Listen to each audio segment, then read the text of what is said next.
Halo, assalamualaikum warahmatullahi wabarakatuh. Selamat datang kembali di kawan-kawan semuanya. Gimana kabarnya? Hari sehat? Semoga sehat selalu di perantauan, amin. Semoga kawan-kawan semuanya terhindar dari mara bahaya, amin. Semoga kawan-kawan semuanya dilindungi dimanapun Anda berada dan dipermudah segala urusannya, dan semoga sukses selalu di perantauan, Mbak, amin ya robbal alamin.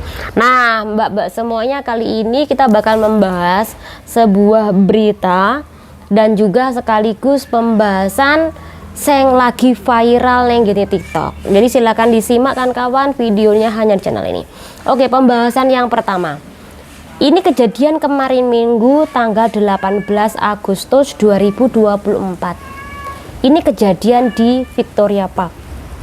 Sama harus ngerti kan, Victoria Park ini tempatnya atau markas besare PRT Indonesia yang bekerja di negara Hong Kong. Jadi mereka memang paling banyak kumpul-kumpul di situ, walaupun ada titik lokasi di seluruh Hong Kong ini memang ditempati oleh mbak-mbak Indonesia yang libur hari Minggu. Jadi Victoria ini salah satu tempat terfavorit miliknya PRT asal Indonesia. Jadi tidak hanya di lapangan rumput tapi juga di lapangan sepak bola. Jadi waktu Minggu tanggal 18 Agustus 2024 ada Mbak Indonesia yang umurnya 42 tahun. Ini sedang duduk-duduk di antara lapangan sepak bola, kan tengah-tengahnya ada pohon pinang. Nah, Mbak kuwi duduk-duduk di situ. Kemudian Mbak Indonesia ini sedang tiduran di situ. Karena biasanya kan pane musim panas, kemudian pohon pinang itu bisa menaungi dari sinar matahari. Jadi ada sebagian mbak memang suka di situ. Jadi waktu itu jam 2.30-an, Mbak Indonesia yang tiduran tadi tiba-tiba kejatuhan pohon pinang yang kering. Padahal dia nggak tahu nih bahwa pohon pinang itu bakal jatuh nantinya. Jadi musibahnya dia tiduran, dia kejatuhan kan kawan. Nah, setelah kejadian tersebut, mbak-mbak di sekitar itu yang melihat kejadian dan sebagai saksi mata, ini sampai histeri melihat mbak ini kejatuhan pohon pinang tadi.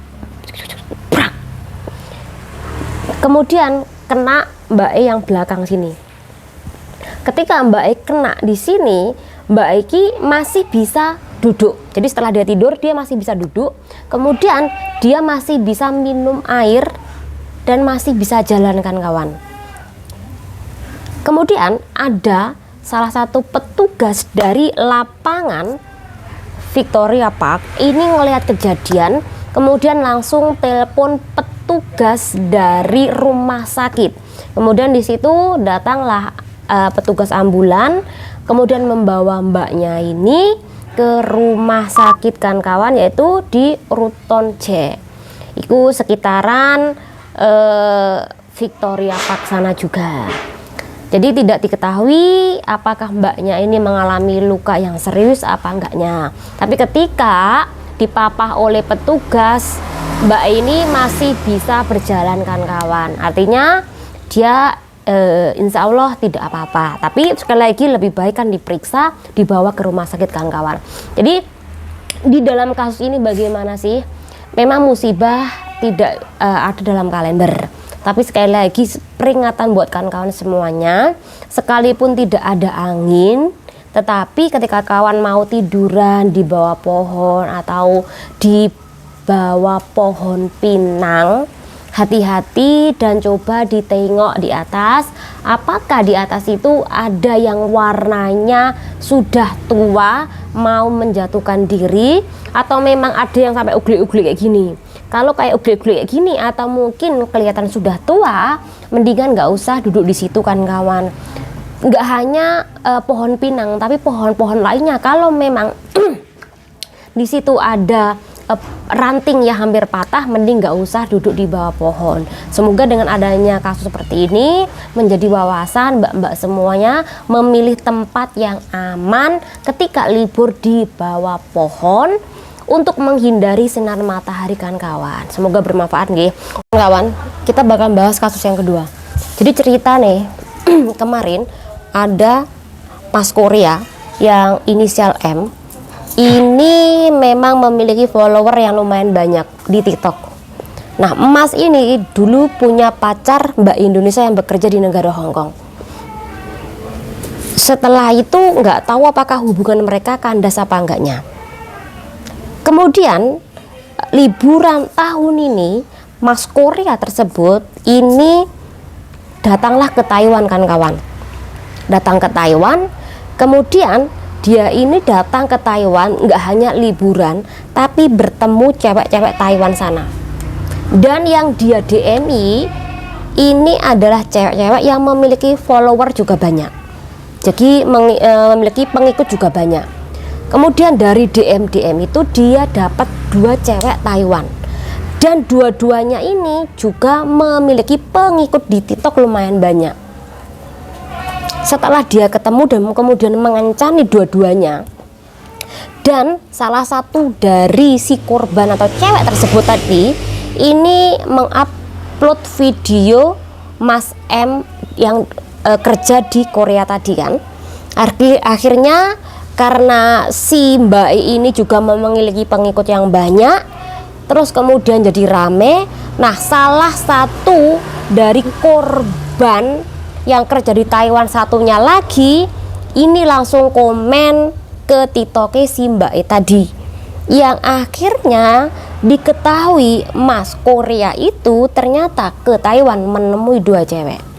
Dan lebih parahnya lagi, ternyata nggak hanya satu saja yang di DM-in, nggak hanya 2 yang di DM-in, tapi ternyata banyak sekali cewek-cewek nggak hanya di Hong Kong, nggak hanya di Taiwan juga diajak untuk ketemuan oleh Mas M tadi.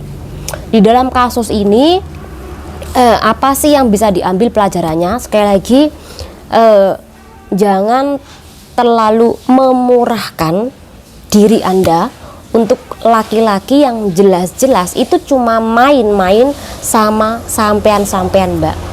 Jadi sampean tujuannya neng kerja neng luar negeri, di fokus kerja neng luar negeri.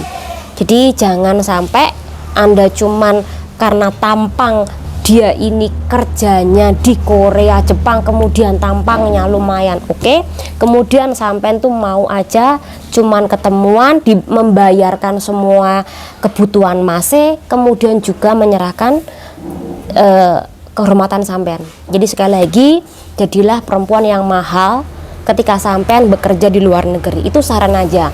Tapi kalau sampean ini tidak mau mendengarkan, tidak apa-apa, karena itu HI sampean dan jangan tersinggung. Oke, yang kedua kita bahas juga kasus. Jadi hari ini aku diinbokin oleh Mas Korea juga, yang dimana Mas ini mencari keberadaan adik dia yang bekerja di negara Hong Kong, dan dia ini meminta bantuan kepada saya untuk melaporkan adiknya dia yang bekerja di Hong Kong itu karena telah melakukan overstay di negara Hong Kong dan selama 8 tahun tidak pernah pulang. Konon Mas ini bilang adiknya ini disuruh pulang, tidak mau pulang. Bahkan ketika anak meminta pulang juga tidak mau pulang.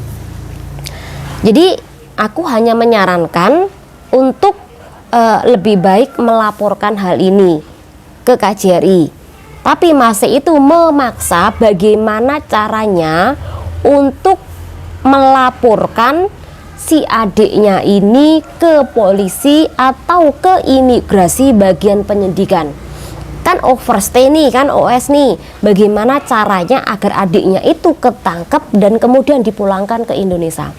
Kemudian dari kasus ini aku tidak langsung mengiyakan atau membantu perkara Mas tadi, karena saya takutkan ketika saya bantu kemudian Masnya nanti melaporkan si adiknya itu, ini yang pertama, melaporkan ke adiknya itu takutnya nanti dampaknya ke mbak-mbak lainnya yang overstay satu building.